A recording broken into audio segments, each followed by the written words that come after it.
8ാം class സംസ്കൃതം ദീപകം പാഠപുസ്തകത്തിലെ രണ്ടാമത്തെ പാഠഭാഗമാണ് അല്പാനാമി വസ്തൂനാം സംഹതിഹി കാര്യസാധിക. ഈ ഒരു പാഠം അതിൻ്റെ അർത്ഥമൊക്കെ നമ്മൾ മുമ്പത്തെ വീഡിയോയിലൂടെ മനസ്സിലാക്കിയതാണ്. ഈ വീഡിയോയിലൂടെ ഇതിൻ്റെ തുടർ പ്രവർത്തനങ്ങൾ ടെക്സ്റ്റ് ബുക്ക് എക്സസൈസുകളാണ് ഡിസ്കസ് ചെയ്യാനായിട്ട് പോകുന്നത്. നമുക്ക് വീഡിയോയിലേക്ക് കിടക്കാം. അധോലിഖിതാനാം പ്രശ്നാനാം ഏകപദേന ഉത്തരം ലിഖിത. ഒറ്റ വാക്കിലാണ് ഉത്തരം എഴുതേണ്ടത്. അതിൽ ഒന്നാമത്തെ ക്വസ്റ്റ്യൻ, മിത്രാണി ഗ്രീഷ്മാവകാശെ കുത്ര ഗച്ഛന്തി. കൂട്ടുകാരെല്ലാവരും സമ്മർ ഹോളിഡേയ്സിൽ എങ്ങോട്ടാണ് പോകുന്നത്? ഉത്തരം ഉത്തരാഖണ്ഡം. ഉത്തരാഖണ്ഡിലേക്കാണ് അവർ പോകുന്നത്. രണ്ടാമത്തെ ചോദ്യം, സർവത്ര കഹ പ്രസൃത. എല്ലായിടത്തും എന്താണ് വ്യാപിച്ചത്? അന്ധകാരം, ഡാർക്ക്നെസ് ആണ് വ്യാപിച്ചത്. മൂന്നാമത്തെ ക്വസ്റ്റ്യൻ, കഹ സർവാൻ പ്രേരയൻ അവദത്. ആരാണ് എല്ലാവരെയും മോട്ടിവേറ്റ് ചെയ്തുകൊണ്ട് പറഞ്ഞത്? സുധീരഹ, അതായത് ആ ടീമിലെ നായകനാണ് പറഞ്ഞത്. കഹ ഹിതോപദേശസ്യ കഥാം ശ്രാവേതി. ആരാണ് ഹിതോപദേശത്തിൻ്റെ കഥ പറഞ്ഞു കൊടുക്കുന്നത്? സുധീരൻ തന്നെയാണ്, നായകൻ തന്നെയാണ് പറഞ്ഞു കൊടുക്കുന്നത്. അടുത്ത ക്വസ്റ്റ്യൻ, കപോതരാജസ്യ നാമ കിം. കപോതരാജാവിൻ്റെ പേരെന്താണ്? ചിത്രഗ്രീവഹ, ചിത്രഗ്രീവനാണ് പേര്. അടുത്ത ക്വസ്റ്റ്യൻ, വ്യാധ കാൻ വികീര്യ ജാലം പ്രസാരിതവാൻ. വ്യാധൻ, കാട്ടാളൻ, എന്ത് വിതറിക്കൊണ്ടാണ് വല വിരിച്ചത്? ഉത്തരം തണ്ടുലക്കണൻ, അതായത് അരിമണികൾ വിതറിക്കൊണ്ടാണ് വല വിരിച്ചത്. അടുത്ത ചോദ്യം, വിപത്കാലേ വിസ്മയ കസ്യ ലക്ഷണം. ആപത്ത് കാലത്ത് ഒന്നും ചെയ്യാതെ വിസ്മയം അടിച്ചു നിൽക്കുക എന്ന് പറയുന്നത് ആരുടെ ലക്ഷണമാണ്? കാ പുരുഷസ്യ, ഉത്തമനല്ലാത്ത പുരുഷന്റെ ലക്ഷണമാണ് അത്. ചിത്രഗ്രീവസ്യ മിത്രം ഹിരണ്യകഃ കുത്ര നിവസതി. ചിത്രഗ്രീവന്റെ സുഹൃത്തായിട്ടുള്ള ഹിരണ്യകൻ എവിടെയാണ് താമസിച്ചിരുന്നത്? ഗണ്ഡകി തീരെ അല്ലെങ്കിൽ ചിത്രവനെ. രണ്ടും ഉത്തരമായിട്ട് നമുക്ക് പറയാം. അടുത്തത്, ചിത്രഗ്രീവഃ ഹിരണ്യകം കഥം സംബോധയതി. ചിത്രഗ്രീവൻ ഹിരണ്യകനെ എങ്ങനെയാണ് വിളിച്ചത്? സഖേ ഹിരണ്യക എന്നാണ് വിളിച്ചത്. അടുത്തത്, പൂർവം കേഷാം പാശാൻ ചിനത്തു ഇത് ചിത്രഗ്രീവ വദതി. ആദ്യം ആരുടെ വലകളാണ് മുറിക്കേണ്ടത് എന്നാണ് ചിത്രഗ്രീവൻ പറഞ്ഞത്? ഉത്തരം മദാശ്രിതാനാം. ചിത്രഗ്രീവൻ്റെ കൂടെ വന്നിട്ടുള്ള ആൾക്കാരുടെ ആണ് ആദ്യം മുറിക്കാനായിട്ട് ചിത്രഗ്രീവൻ പറഞ്ഞത്. അടുത്തത്, പൂർണ്ണവാക്യേന ഉത്തരം ലിഖിത. കംപ്ലീറ്റ് സെൻറ്റൻസ് ആയിട്ടാണ് ഉത്തരം എഴുതേണ്ടത്. ഒന്നാമത്തെ ചോദ്യം, യഥാ കേദാരക്ഷേത്രം ആരോഹന്തഃ ആസൻ തഥാ കിം അഭവത്. കേദാരക്ഷേത്രം മല കയറിക്കൊണ്ടിരിക്കുമ്പോൾ എന്താണ് സംഭവിച്ചത്? യഥാ ഛാത്രാഹ കേദാരക്ഷേത്രം ആരോഹന്തഃ ആസൻ തഥാ വേഗേന വൃഷ്ടി ആരബ്ധ. പെട്ടെന്ന് മഴ പെയ്തു. സർവത്ര അന്ധകാരഃ പ്രസൃതഃ. എല്ലായിടത്തും ഇരുട്ട് പരന്നു. നദ്യാഹ തീവ്രജലവേഗേന സേതുഃ ഭഗ്നഃ. നദികളൊക്കെ പെട്ടെന്നുള്ള വെള്ളം ഒഴുക്കിൽ എന്ത് സംഭവിച്ചു? പാലം തകർന്നു. സേതുഃ ഭഗ്നഃ. അടുത്തത്, സർവേ ഉച്ചസ്വരേണ കിം പ്രാർത്ഥയന്ത. എല്ലാവരും ഉറക്കെ എന്താണ് പ്രാർത്ഥിച്ചത്? സർവേ ഉച്ചസ്വരേണ പ്രാർത്ഥയന്തഃ ഹേ ഭഗവാൻ രക്ഷ അസ്മാൻ രക്ഷയതി. അല്ലയോ ഭഗവാനെ, ഞങ്ങളെ രക്ഷിക്കൂ, ഞങ്ങളെ രക്ഷിക്കൂ എന്നാണ് പ്രാർത്ഥിച്ചത്. മൂന്നാമത്തെ ക്വസ്റ്റ്യൻ, അസംഭവ്യം കാര്യം കഥം കർത്തും ശക്യതേ ഇത് നായകഃ ഉക്തവാൻ. അസംഭവ്യമായിട്ടുള്ള കാര്യങ്ങൾ എങ്ങനെ നടക്കും എന്നാണ് നായകൻ പറഞ്ഞത്? ആത്മവിശ്വാസ ബലേന, ആത്മവിശ്വാസത്തോടു കൂടി അസംഭവ്യം അപി കാര്യം സംഭൂയ അവശ്യം കർത്തും ശക്യതേ. കാരണം ആത്മബലമുണ്ടെങ്കിൽ നമുക്ക് എന്ത് കാര്യം ചെയ്യാൻ സാധിക്കുമെന്നാണ് നായകൻ പറഞ്ഞത്.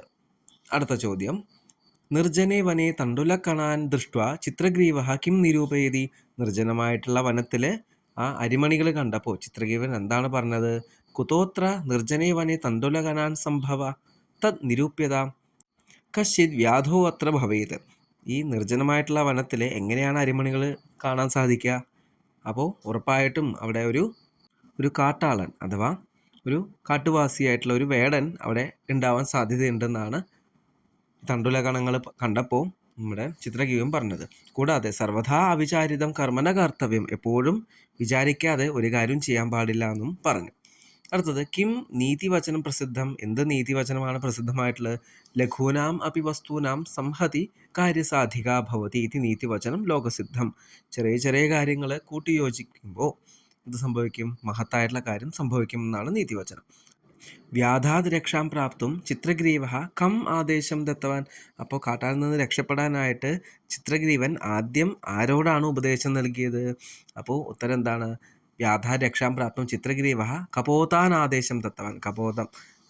കപോതഹ എന്ന് പറഞ്ഞാൽ പ്രാവിനോടാണ് ഉപദേശിച്ചത്. ഹിരണ്യകഃ കിമർത്ഥം തൂഷ്ണീം സ്ഥിതഃ. ഹിരണ്യകൻ എന്തുകൊണ്ടാണ് മിണ്ടാതിരുന്നത്? ഹിരണ്യകഃ കപോതാനാം അവപാതഭയാ ചകിതഃ തൂഷ്ണീം സ്ഥിതഃ. കപോതങ്ങൾ ഒരുമിച്ച് വന്നപ്പോൾ അവ ആക്രമിക്കുന്നു പേടിച്ചിട്ടാണ് സൈലൻ്റായിട്ട് നിന്നത്. പുലകിതഃ ഹിരണ്യകഃ ചിത്രഗ്രീവം കഥം പ്രശംസതി. അപ്പോൾ ചിത്രഗ്രീവൻ്റെ ആ വാക്കുകൾ കേട്ടിട്ട് പുളകിതനായിട്ടുള്ള ഹിരണ്യകൻ എന്താണ് പറഞ്ഞത്? ഹിരണ്യകഹാവതത്, ഹിരണ്യകൻ പറഞ്ഞു, സാധുമിത്ര സാധു, വളരെ ശരിയാണ്. അനേന ആശ്രിത വാത്സല്യന ത്വം ത്രൈലോക്യസ്യാപി സ്വാമിത്വം പ്രാപ്തം യോഗ്യഹാസി. അപ്പോൾ നിൻ്റെ ഈ ഒരു ആശ്രിത വാത്സല്യം കൊണ്ട് കൂടെയുള്ളവരെ ഹെൽപ്പ് ചെയ്യുന്നത് കാരണം 3 ലോകത്തിൻ്റെയും സ്വാമിയാവാൻ, യജമാനാവാനായിട്ട് നിങ്ങൾക്ക് എല്ലാവിധ യോഗ്യതയും ഞാൻ കാണുന്നു എന്നാണ് പുലകിതനായിട്ടുള്ള ഹിരണ്യകൻ ചിത്രഗ്രീവനോട് പറഞ്ഞത്. ഇനി അടുത്ത ചോദ്യത്തിലേക്ക് കിടക്കാം. കപോതാഹ കഥം ആത്മരക്ഷണം കൃതവന്തഃ. പ്രാവുകൾ എങ്ങനെയാണ് സ്വയം രക്ഷപ്പെട്ടത്? കപോതാഹ ബുദ്ധിബലേന സംഘടന സാമർഥ്യേന ച ആത്മസംരക്ഷണം കൃതവന്തഃ. അവർ ബുദ്ധി ഉപയോഗിച്ചിട്ടും സംഘടന, ഗ്രൂപ്പായിട്ട് നിന്ന ആ ഒരു പരിശ്രമം കൊണ്ട് മാത്രമാണ് അവർ സ്വയം രക്ഷപ്പെട്ടത്. അടുത്തത്, നായകസ്യ പ്രേരകവചനൈഹി സർവേപി കിം അകുർവൻ. നായകൻ്റെ ആ പ്രേരക വചനങ്ങൾ, മോട്ടിവേഷൻ നൽകുന്ന വാക്യങ്ങൾ കേട്ടിട്ട് ബാക്കി എല്ലാവരും എന്താണ് ചെയ്തത്? നായകസ്യ പ്രേരകവചനൈഹി സർവേപി ഭയം ശോകം സന്ദേഹം ച വിഹായ. പേടിയും അതുപോലെ വിഷമവും ഡൗട്ടും എല്ലാം ഒഴിവാക്കി സേതു നിർമ്മാണം കൃത്വ ച സർവേഷാം പ്രാണാഹ സംരക്ഷിതാഹ. പാലം പണിതുകൊണ്ട് എല്ലാവരുടെയും ജീവൻ രക്ഷപ്പെടുത്തി, അല്ലെങ്കിൽ ആ അപകടത്തിൽ നിന്ന് എല്ലാവരും രക്ഷപ്പെട്ടു എന്നാണ് പറയുന്നത്. അടുത്ത ചോദ്യം, അധോലിഖിതാനി വാക്യാനി പഠിത്വ ലെപ് പ്രത്യയാന്തേഷു പരിവർത്തിത. താഴെയുള്ള വാക്യങ്ങൾ ലെപ്പ് പ്രത്യയത്തിലേക്ക് മാറ്റാനാണ് പറയുന്നത്. അപ്പോൾ ലെപ്പ് പ്രത്യയം എന്താണെന്ന് നമുക്ക് നോക്കണം. അത് ഓൾറെഡി നമ്മുടെ ടെക്സ്റ്റിൽ ഈ പാഠത്തിൻ്റെ ലാസ്റ്റായിട്ട്, അതായത് മീനിങ്സിന് തൊട്ട് മുമ്പായിട്ട് കൊടുത്തിട്ടുണ്ട്. അത്ര ഇതം അവധേയം, ഇവിടെ മനസ്സിലാക്കേണ്ട കാര്യങ്ങളാണ് കൊടുത്തിരിക്കുന്നത്. ലെപ്പ് പ്രത്യയ യത്ര ഏകസ്യാഹ ക്രിയായാഹ സമാസ്തേ അനന്തരം ഉത്തരക്രിയാ ഭവതി തത്ര പൂർവകാലികേ ക്രിയാവ്യവഹാരേ ധാതോഃ ത്വാ പ്രത്യയഃ ഭവതി. എവിടെയാണോ ഒരു ക്രിയയ്ക്ക് ശേഷം അതിൻ്റെ ലാസ്റ്റായിട്ട് ഉത്തരക്രിയാ ഭവതി, വേറൊരു ക്രിയയും കൂടിയും യൂസ് ചെയ്യുന്നത്, ആ സെൻറ്റൻസ് 2 ക്രിയാപദങ്ങളായിട്ട് വരുന്നത്, അവിടെ ധാതോഃ ത്വാ പ്രത്യയഃ ഭവതി. ധാതുവിന് എന്ത് പ്രത്യയം വരുന്നു? ത്വാ എന്നുള്ള പ്രത്യയം വരുന്നു. തത്രൈവ യദി ധാതോഃ പൂർവം കിമപി ഉപസർഗാദിപദം ഭവതി തർഹി ത്വാ പ്രത്യയസ്യ സ്ഥാനേ ലെപ് ഭവതി. അപ്പോൾ ഇതേ സിറ്റുവേഷനിൽ തന്നെ ധാതുവിൻ്റെ കൂടെ ഉപസർഗം കൂടി ചേർന്ന് കഴിഞ്ഞാൽ ത്വാ പ്രത്യയമല്ല ലെപ്പ് പ്രത്യയമാണ് വരുന്നത്. ലെപ്പ് പ്രത്യയെ യാ മാത്രം അവശിഷ്യം. ലെപ്പ് പ്രത്യയത്തിൽ യാ എന്നാണ് അവസാനിക്കുക. ത്വാ ലെപ്പ് മുതലായവയൊക്കെ അവയവങ്ങളാണ്. അസ്യ വാക്യേഷു പ്രയോഗ ത്വാ പ്രത്യയവത്ത് ഭവതി. അപ്പോൾ ഇതിൻ്റെ പ്രയോഗം എങ്ങനെയാണ്? ത്വാ എന്നാണ് അവസാനിക്കുക. ഉദാഹരണം, തണ്ടുലഗണാൻ അവലോക്യ, അവ അധികം ലോക് അധികം ലെപ്പ്. അപ്പോൾ കപോതാൻ പ്രതി അവലോക്യ എന്നാണ് വരിക.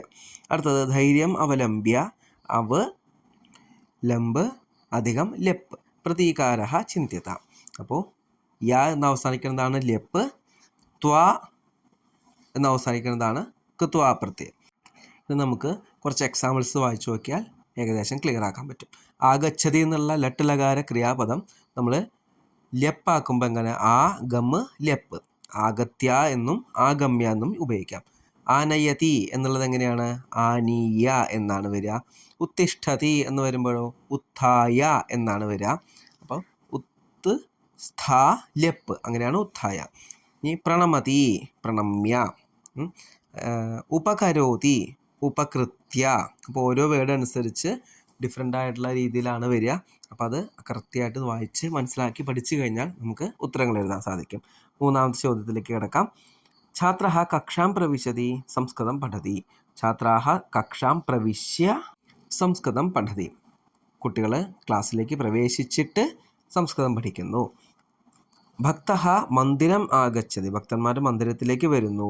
പൂജാം കരോതി, പൂജ ചെയ്യുന്നു. ഇതൊറ്റ സെൻറ്റൻസ് ആക്കുമ്പോൾ എങ്ങനെയാണ്?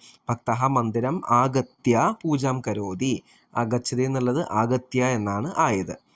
മാതാ ഭോജനം നിർമാതി, അമ്മ പാകം ചെയ്യുന്നു, ഭോജനം ഉണ്ടാക്കുന്നു. പുത്രായ ദദാതി, പുത്രന് വേണ്ടി കൊടുക്കുന്നു. ഇത് ഒറ്റ സെൻറ്റൻസ് ആക്കുമ്പോൾ എങ്ങനെയാണ്? മാതാ ഭോജനം നിർമ്മായ പുത്രായ ദദാതി, ഭോജനം ഉണ്ടാക്കിയിട്ട് പുത്രന് കൊടുക്കുന്നു. അടുത്തത്, സുരേശഃ പ്രാതഃ ഉത്തിഷ്ഠതി ദേവം നമാതി. സുരേശൻ രാവിലെ എണീറ്റിട്ട് ദേവനെ നമിക്കുന്നു. അപ്പം എഴുതുമ്പോൾ എങ്ങനെയാണ്? ഒറ്റ സെൻറ്റൻസ് ആക്കുമ്പോൾ സുരേശഃ പ്രാതഃ ഉത്ഥായ ദേവം നമതി. രമാ പുസ്തകം സ്വീകരോതി വിദ്യാലയം ഗച്ഛതി. രമാ പുസ്തകം സ്വീകൃത്യ വിദ്യാലയം ഗച്ഛതി. അഹം ഗൃഹം ആഗച്ഛാമി ഭോജനം കരോമി. അഹം ഗൃഹം ആഗത്യ ഭോജനം കരോമി. അഗച്ഛതി അല്ലെങ്കിൽ ആഗച്ഛാമി എന്ന് പറയുന്നത് ആഗത്തി എന്നാവും. തണ്ടുലകണാൻ വികിരതി ജാലം വിസ്താരയതി. തണ്ടുലകണാൻ വികീര്യ ജാലം വിസ്താരയതി. വ്യാധഃ തണ്ടുലകണാൻ അവലോകത്തെ ഭൂമൗ അവതരതി. വ്യാധഃ തണ്ടുലകണാൻ അവലോക്യ ഭൂമൗ അവതരതി.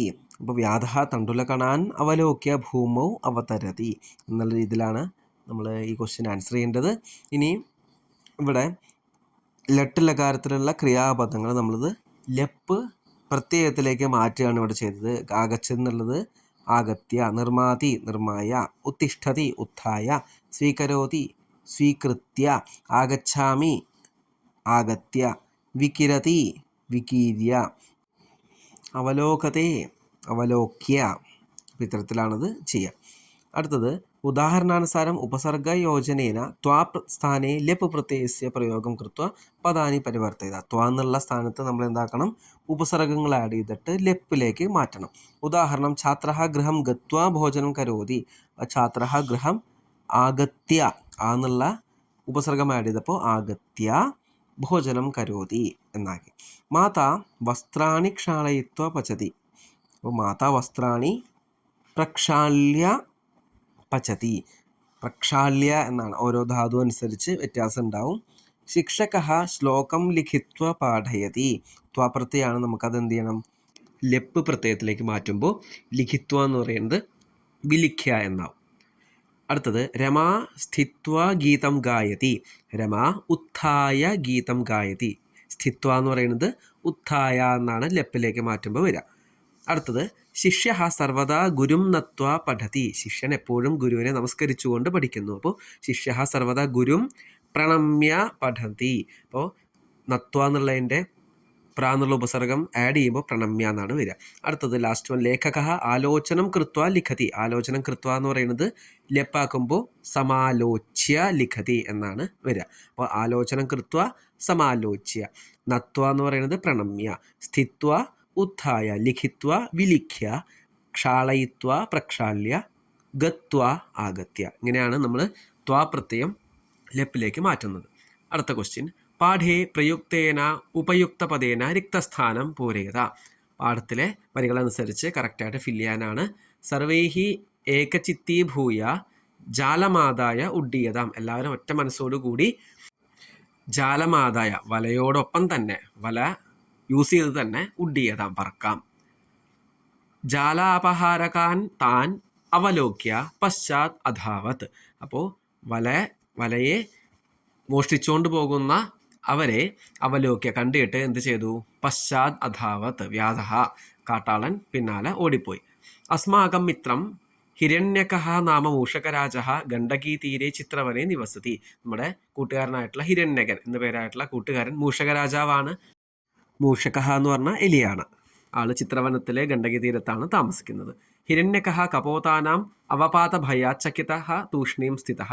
ഹിരണ്യകൻ ആ പ്രാവുകൾ വന്നത് കണ്ടിട്ട് പേടിച്ചിട്ട് സൈലൻ്റ് ആയിട്ട് നിന്നു. യതോ ഹി വിപത്കാലേ വിസ്മയഃ ഏവ കാപുരുഷസ്യ ലക്ഷണം. അപ്പോൾ വിപത്ത് കാലത്ത്, ആപത്ത് കാലത്ത് വെറുതെ നിൽക്കുക എന്നുള്ളതാണ് കാപുരുഷന്മാരുടെ ലക്ഷണം എന്നാണ് പറയുന്നത്. അടുത്തത് പാഠേ പ്രയുക്തേന ലിപ് പ്രത്യാന്ത പദേന സഹ ഉപയുക്തം പദം യോജയത. ലെസൻ്റെ അനുസരിച്ച് മാച്ച് ദ ഫോളോയിൻ ആണ്. വികീര്യ എന്നുള്ളത് എന്തായിട്ടാണ് മാച്ച് ചെയ്യേണ്ടത്? വികീര്യ എന്ന് പറയുന്ന പദം തണ്ടുല കണാൻ വികീര്യ എന്നാണ് ലെസണിലുള്ളത്. അരി മണികളെ അവിടെ വിതറി. അടുത്തത് വിസ്തീര്യ, എന്താണ് വരിക? ജാലം വിസ്തീര്യ. അവതീര്യ എന്ന് പറയുന്നത് മാച്ച് ആവുന്നത് ഭൂമോ എന്ന പദമായിട്ടാണ്. ഭൂമോ അവതീര്യ എന്ന് വെച്ചാൽ ഭൂമിയിലേക്ക് വന്നിട്ട് എന്നുള്ള അർത്ഥം. അവലോക്യ ഓൾറെഡി തന്നിട്ടുണ്ട്, ജാലാപഹാരകാൻ കണ്ടിട്ട്. ഏകചിത്തീഭൂയ ഉഡ്ഡീയതാം പ്രത്യഭിജ്ഞായ തദ്വചനം. അപ്പോൾ ആ ഒരു 6ാമത്തെ ക്വസ്റ്റ്യൻ നമ്മൾ കംപ്ലീറ്റ് ചെയ്തു.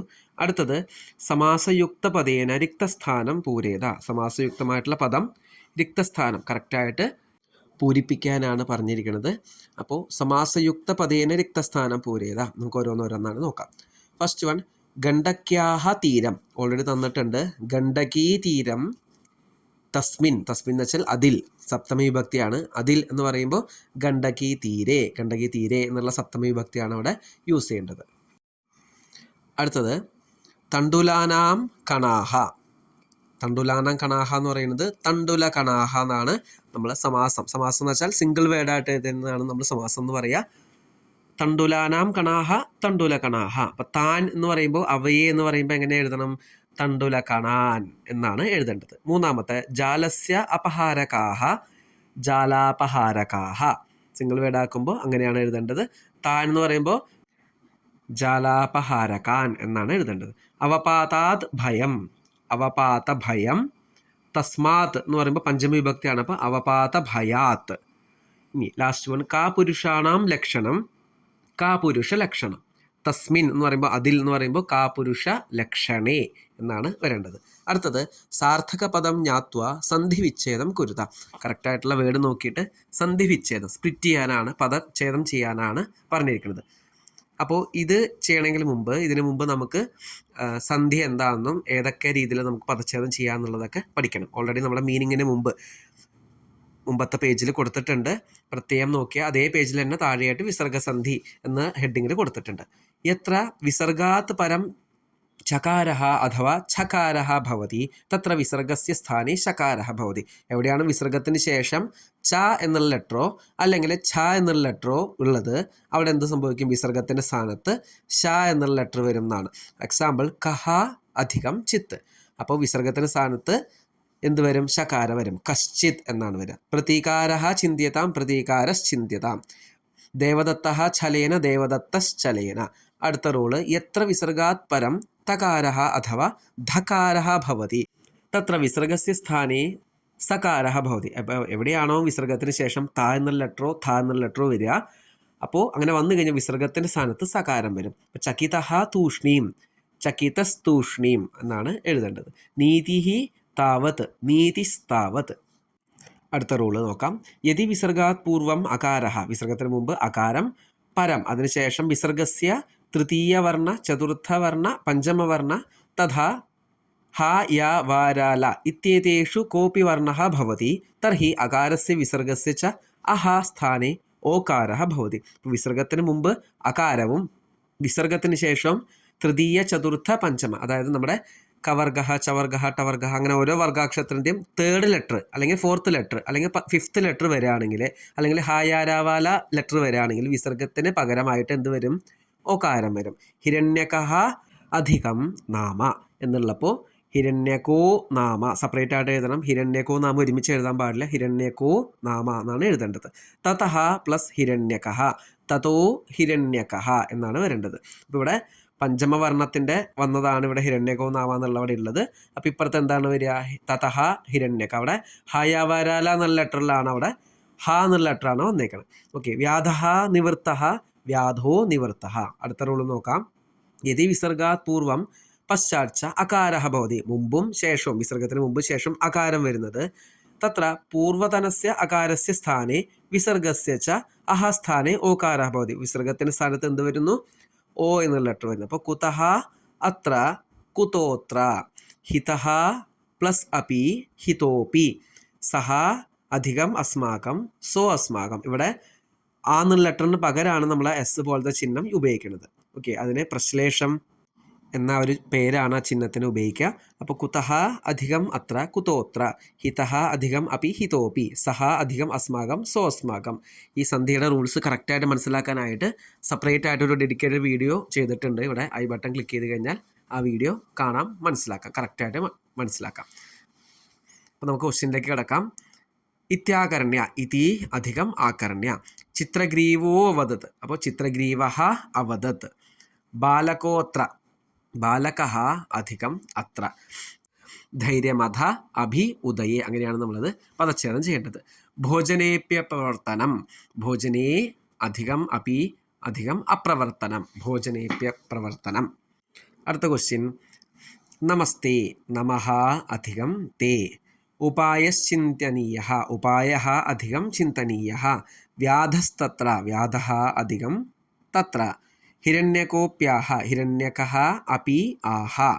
മൂഷകോ രാജ ഗണ്ഡകീതീരെ മൂഷകരാജഃ ഗണ്ഡകീതീരെ.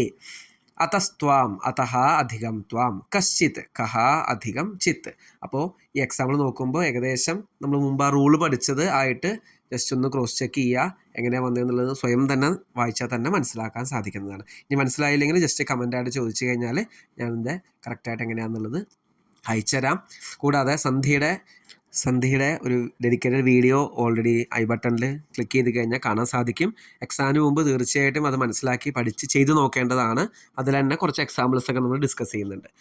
ഇതോടുകൂടി നമ്മുടെ ഈ 2ാമത്തെ പാഠം അവസാനിച്ചിരിക്കുകയാണ്. അടുത്ത വീഡിയോയിലൂടെ നമ്മൾ 3ാമത്തെ പാഠം പഠിക്കുന്നതായിരിക്കും. ഈ വീഡിയോ നിങ്ങൾക്ക് യൂസ്ഫുൾ ആയിട്ടുണ്ടെങ്കിൽ ലൈക്ക് ചെയ്യുക, നിങ്ങളുടെ ഫ്രണ്ട്സിന് ഷെയർ ചെയ്യുക. ധന്യവാദ.